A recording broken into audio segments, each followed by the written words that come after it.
The old grandfather clock chimed mournfully, each clang a solemn reminder of the passing hours. 11-year-old Ella stared out of her bedroom window, her reflection a pale ghost in the twilight.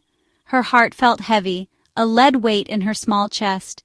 It had been a year since her father, her anchor in the stormy sea of life, had been snatched away. He had succumbed to a swift and merciless illness, leaving Ella and her mother adrift in a sea of grief. She remembered his booming laugh, his gentle hands that used to brush her hair, and the bedtime stories he would weave, filled with valiant knights and mystical creatures. Those memories, once a source of comfort, now felt like shards of glass, piercing her heart with their bittersweet sting. Her mother, once full of life and laughter, now moved through their days like a ghost herself, her eyes perpetually red-rimmed and her smile a fleeting shadow.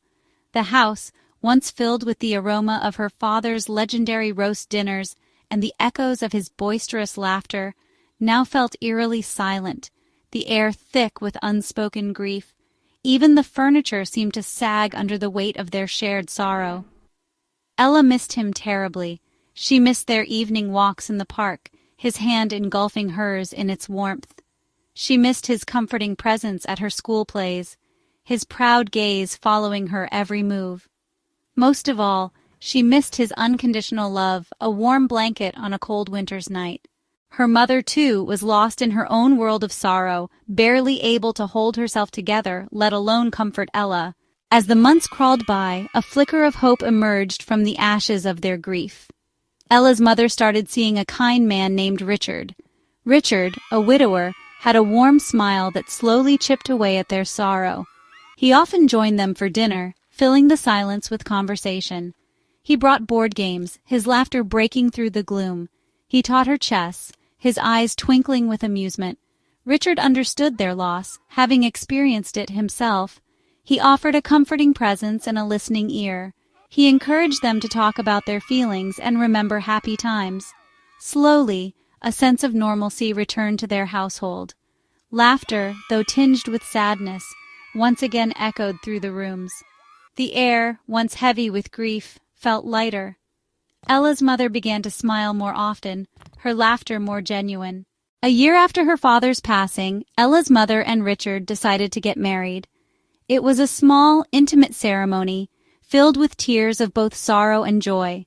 Despite her initial apprehension, Ella found herself warming up to the idea of Richard as a stepfather. He was kind, patient, and genuinely cared for her and her mother. Along with Richard came his daughter Olivia. Olivia was Ella's age, but that was where the similarities ended. While Ella was quiet and introspective, Olivia was loud and boisterous. Where Ella found solace in books and her imagination, Olivia thrived on attention and material possessions. The two families moved into Richard's spacious home, a rambling Victorian house with a sprawling garden. It was a far cry from Ella's childhood home, but it held the promise of a new beginning, a chance for a happy family life. Ella, despite her grief, couldn't help but feel a flicker of excitement at the prospect of having a sister, someone to share secrets and laughter with. However, Ella's hopes for a harmonious blended family were soon dashed. From the moment they stepped into their new home, Olivia made it abundantly clear that she wasn't pleased with the new living arrangements. She was used to being the center of attention, her every whim catered to, and the arrival of Ella and her mother threatened to disrupt her reign. Olivia, with her cascading blonde curls and piercing blue eyes, possessed a deceptive charm. She could be sweet and charming when it suited her, but beneath the veneer of politeness lurked a manipulative and envious heart. She wasted no time in marking her territory, claiming the largest bedroom as her own, and relegating Ella to a cramped and dusty room at the back of the house. Olivia, used to getting her own way, would often lash out at Ella, her words like venomous darts aimed at her confidence. "This is my house," she would declare, her voice dripping with disdain. "You're just living here because your dad died, and my dad felt sorry for you." Her words, laced with cruelty, would sting Ella, leaving her feeling small and insignificant. Ella, still grappling with the loss of her father and the upheaval of moving, found herself increasingly isolated. Her quiet nature was often mistaken for weakness by Olivia, who relished in making her life miserable. As the weeks morphed into months, Olivia's behavior towards Ella grew increasingly hostile. Olivia, used to being the sole recipient of her father's love and attention, saw Ella as a threat, a constant reminder that she was no longer the only girl in his life. She began to invent chores for Ella, tasks that were menial and demeaning. It's good for you, teaches you to be useful. Ella was made to clean Olivia's room, wash her clothes, and even polish her shoes. Olivia, with a smirk playing on her lips, would watch as Ella toiled away, her heart heavy with resentment. It's good for you, teaches you to be useful. Her words, dripping with venom, would cut deep, leaving Ella feeling like a servant in her own home. Ella, desperate to please her new family and avoid conflict, endured Olivia's tyranny in silence. She longed for the warmth of her old life, for the comforting presence of her father. She felt like a bird trapped in a gilded cage, surrounded by beauty but yearning for freedom. Life in the grand Victorian house became a twisted game of power and control.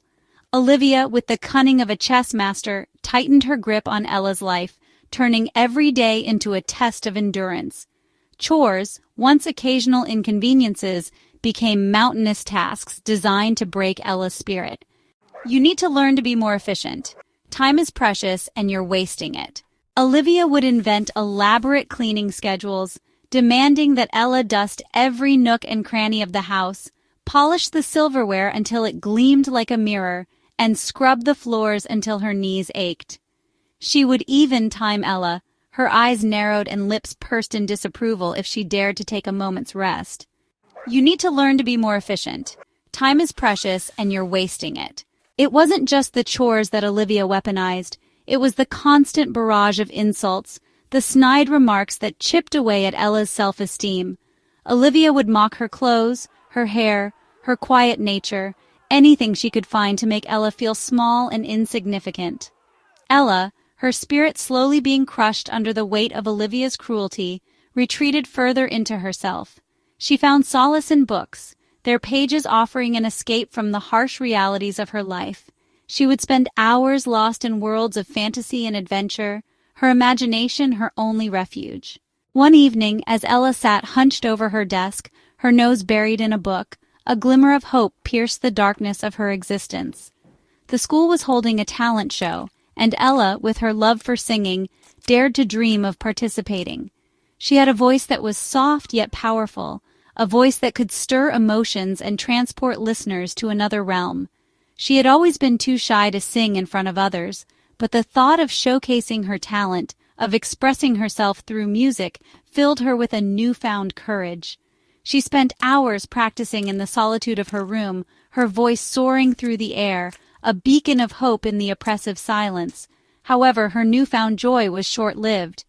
You? Singing in the talent show? Don't make me laugh. You wouldn't last 5 seconds on stage. Olivia, overhearing Ella's practice sessions, saw this as an opportunity to further humiliate her stepsister. She barged into Ella's room, her face contorted in a sneer, and snatched the sheet music from Ella's hands. You? Singing in the talent show? Don't make me laugh. You wouldn't last 5 seconds on stage. Olivia's words, laced with venom, struck a chord of fear in Ella's heart. Olivia, with her knack for cruelty, spread rumors about Ella's singing, painting her as a talentless wannabe. She sounds like a dying cat. She mocked her voice, her stage presence, and even the song she had chosen, a hauntingly beautiful ballad about loss and hope. I hear she's singing a song about her dead father. How morbid. Her words, like poison arrows, found their mark, turning Ella into a target of ridicule. Ella, her confidence shattered, felt a familiar wave of despair wash over her. The thought of performing in front of her peers, of facing their judgment and ridicule, filled her with a crippling fear. The whispers, the laughter, the pointed fingers, all served as a constant reminder of Olivia's cruelty, her ability to turn Ella's dreams into nightmares. The talent show, once a beacon of hope, now loomed over Ella like a storm cloud, threatening to engulf her in a sea of shame and humiliation. Richard, oblivious to the torment Ella endured, remained a constant source of kindness in her life. He would often find her lost in her books, her eyes reflecting a sadness that he couldn't quite comprehend. He would sit with her, his presence a comforting weight beside her, and gently inquire about her day, his eyes filled with concern. Ella, torn between her desire to confide in him and her fear of upsetting the delicate balance of their new family, would bite back her tears and force a smile. She didn't want to burden him with her problems, to paint Olivia as the villain she truly was. One evening, Richard found Ella in the garden, her shoulders slumped, her eyes fixed on a single wilting rose. "Ella, I know Olivia can be challenging, but I want you to know that you're always welcome in this house.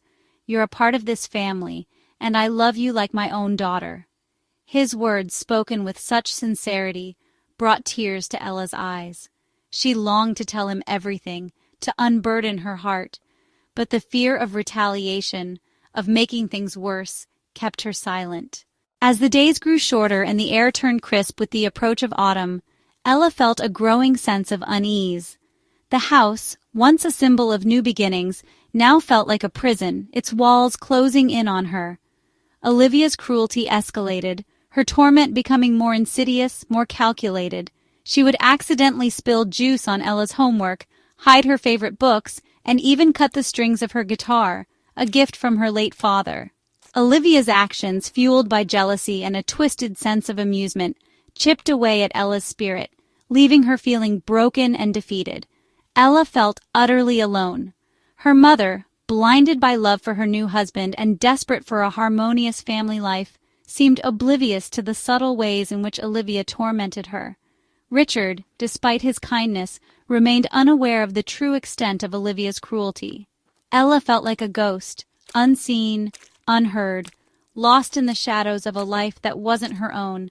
The weight of her sadness, of her unspoken pain, threatened to consume her, leaving her lost and adrift in a sea of despair. Richard, a man of keen observation despite his gentle nature, began to notice the growing sadness in Ella's eyes.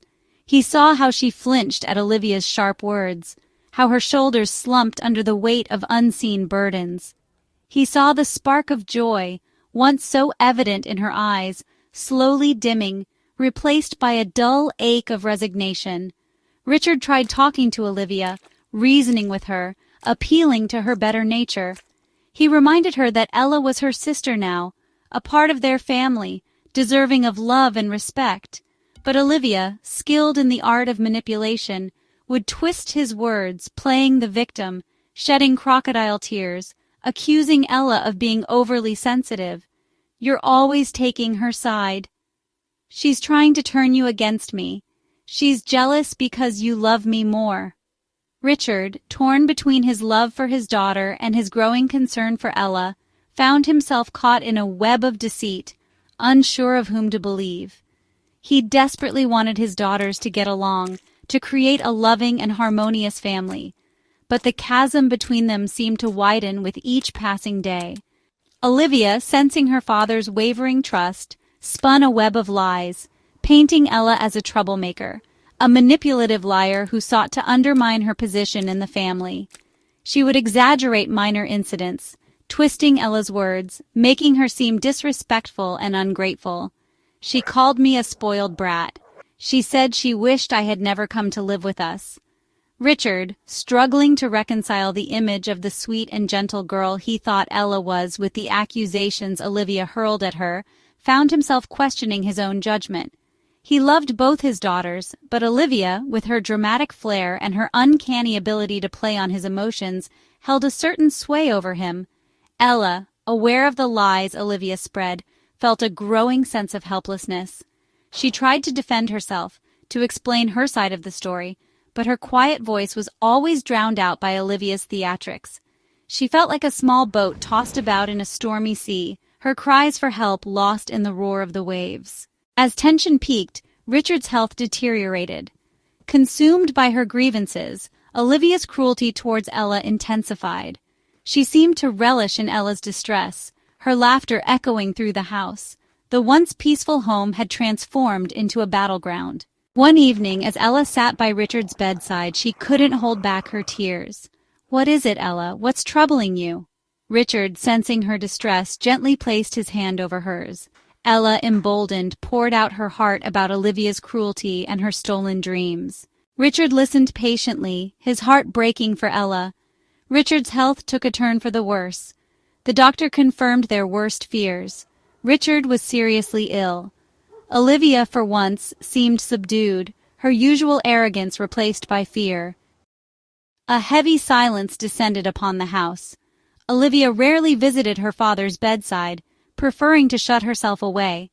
Ella spent every moment by Richard's side, reading and talking to him. Richard found solace in her presence, his eyes twinkling with love. The house now echoed with hushed conversations and worried footsteps. Ella's mother moved through the house like a ghost. Olivia seemed unaffected, her laughter jarring in the stillness. Ella felt a growing sense of unease at Olivia's indifference. As Richard's condition worsened, Olivia's true colors showed. Ella overheard Olivia talking about her inheritance and plans. Once he's gone, that house is all mine. Ella's heart sank, confirming her worst fears about Olivia. Despite the darkness, a flicker of hope remained. "My daughters, I love you both equally. Be kind to Ella." Olivia nodded curtly, her mind elsewhere. Ella could only offer a watery smile, her tears unspoken words. The day Richard breathed his last, a heavy silence descended. Olivia retreated to her room, her thoughts a mystery. "It's so hard to believe he's gone." The lawyer paused, adjusting his spectacles. "Come on, just say it already. To my dear daughter Olivia, I leave the sum of £1,000. "What? £1,000? That's absurd." A collective gasp echoed through the room.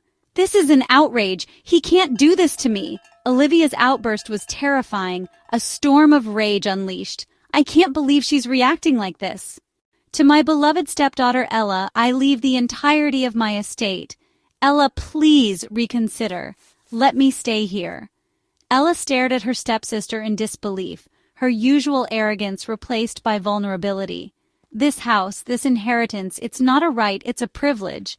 Ella felt a flicker of sympathy for Olivia, but she couldn't forget the cruelty Olivia had inflicted.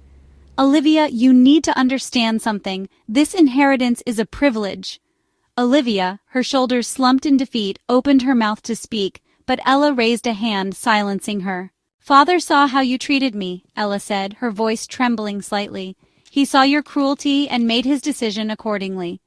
Olivia looked away, unable to meet Ella's gaze. "But," Ella continued, "I'm not going to throw you out. You can stay here, but it will be on my terms." Olivia, her head bowed, nodded curtly. The tables had turned. The days that followed were filled with an unsettling silence. Olivia, once a tempestuous force, now moved like a shadow, her gaze downcast. The weight of her remorse pressed down upon her, suffocating her with regret. The basement room became her sanctuary, a stark contrast to her once spacious bedroom. The walls, bare and unforgiving, reflected the emptiness gnawing at her soul. Ella, observing Olivia's transformation, felt a mix of satisfaction and unease. Part of her relished Olivia's downfall, yet another part felt a pang of sympathy. One evening, as Ella made her way down the creaky basement stairs, she found Olivia hunched over a rickety table, her pen scratching furiously across a sheet of paper. A single flickering light bulb cast long shadows across the room, illuminating Olivia's profile. Ella hesitated at the bottom of the stairs, unsure whether to intrude on Olivia's solitude. But as she watched her stepsister, a wave of compassion washed over her. Olivia seemed smaller somehow, less like a tormentor, and more like a lost and lonely child. "What are you working on?" Ella asked softly. Olivia startled, her head snapping up, her eyes wide with a mixture of surprise and apprehension. She quickly covered the paper with her hand, her cheeks flushing with a blush. "It's nothing," Olivia mumbled, her voice barely a whisper. Ella, sensing Olivia's embarrassment, placed the laundry basket on the floor and took a step closer. "You know," Ella began, her voice gentle but firm, "you don't have to hide things from me anymore." Olivia hesitated, her gaze flickering between Ella and the paper beneath her hand. A long moment of silence stretched between them. Olivia slowly uncovered the paper, her hand trembling. She slid it across the table towards Ella. Ella took the paper, her brow furrowing. It was a letter addressed to Richard. Tears filled Ella's eyes. "I never got to tell him," Olivia whispered. "How sorry I was." Ella looked up, meeting Olivia's gaze. The healing power of time began to mend their fractured bonds. Ella honored her father's wish for harmony. Ella offered Olivia a chance to build a new future defined by kindness and empathy. Olivia blossomed in this new environment. Olivia discovered a love for gardening, nurturing life from the earth. She rediscovered her passion for music, expressing newfound vulnerability and depth. The grand Victorian house became a haven of shared laughter and comforting aromas. Richard's love resonated through the halls, unifying them. Life went on, marked by the absence of loved ones. Armed with lessons from her father and stepsister, Ella embraced her future with strength. She pursued her passion for music, her voice now soaring with confidence. Olivia, forever changed by her actions, honored Richard's memory through kindness and compassion. I volunteered at a local homeless shelter, my experience giving me empathy for those in need. The inheritance became a shared legacy, making a positive impact on the world. United by sisterhood, we supported causes close to our hearts, showing the power of forgiveness and hope. The stepdaughter's triumph became a testament to karma's enduring power. The tale of Ella and Olivia, a story woven from the threads of family secrets, bitter resentments, and unexpected acts of compassion, serves as a potent reminder that karma, like the relentless tide, eventually washes ashore, bringing with it the consequences of our choices. Olivia, blinded by her own sense of entitlement and consumed by the flames of jealousy, had sown the seeds of discord, her actions echoing with a cruelty that reverberated through the halls of their once peaceful home. She had treated Ella with a disdain bordering on contempt, viewing her as an interloper, a threat to her position as the sole recipient of her father's affection. Every chore she had piled upon Ella's young shoulders, every insult she had hurled at her stepsister's gentle heart, was a weight added to the scales of justice, a debt that would one day demand repayment. And repayment came, not in the form of vengeful retribution, but in the poetic irony of Olivia's own downfall. Stripped of her inheritance, her arrogance humbled by the weight of her own actions, she was forced to confront the consequences of her choices, to taste the bitter fruit of the seeds she had sown. The basement room, once a symbol of Ella's subjugation, became her own stark reminder of the depths to which her cruelty had plunged her. Ella, on the other hand, had navigated the treacherous currents of her new reality with a grace and resilience that belied her young years. Though wounded by Olivia's relentless barbs, she had never allowed bitterness to take root in her heart. Instead, she had clung to the memory of her father's love, his gentle guidance a beacon in the storm of her grief and uncertainty. Even in the face of Olivia's most egregious transgressions, she had responded with a quiet strength, a steadfast refusal to be dragged down into the mire of her stepsister's making. She had tended to her own garden of kindness, nurturing the seeds of compassion and empathy that her father had planted within her soul. And those seeds, nourished by her own innate goodness, had blossomed into a strength that ultimately proved more powerful than any force Olivia could muster. When the tables turned, when fate dealt Olivia a hand of bitter irony, she could have easily succumbed to the temptation of revenge, of mirroring the cruelty that had been inflicted upon her. But she had chosen a different path, a path illuminated by the same compassion and understanding that had guided her through her darkest hours.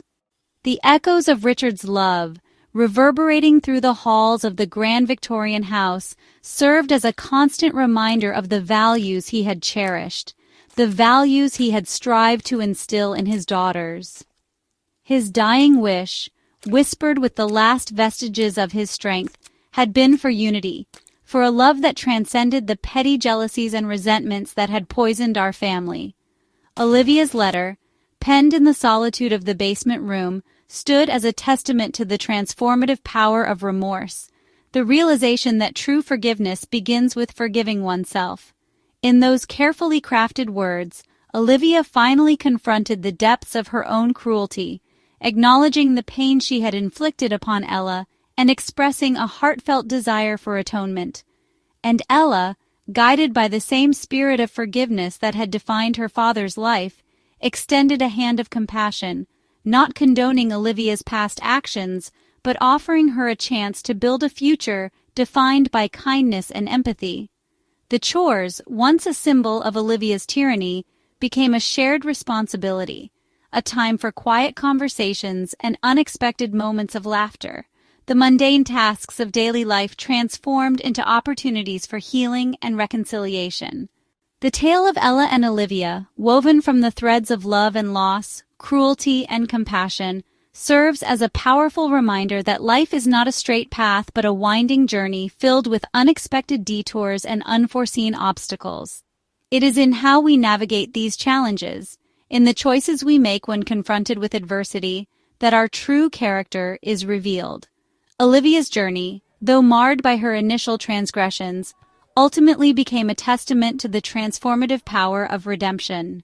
Stripped of her material possessions and forced to confront the consequences of her actions, Olivia discovered a strength and resilience that had long lain dormant beneath the layers of arrogance and self-absorption. Ella, on the other hand, emerged from the crucible of her experiences with her spirit unbroken, her compassion deepened by the trials she had endured.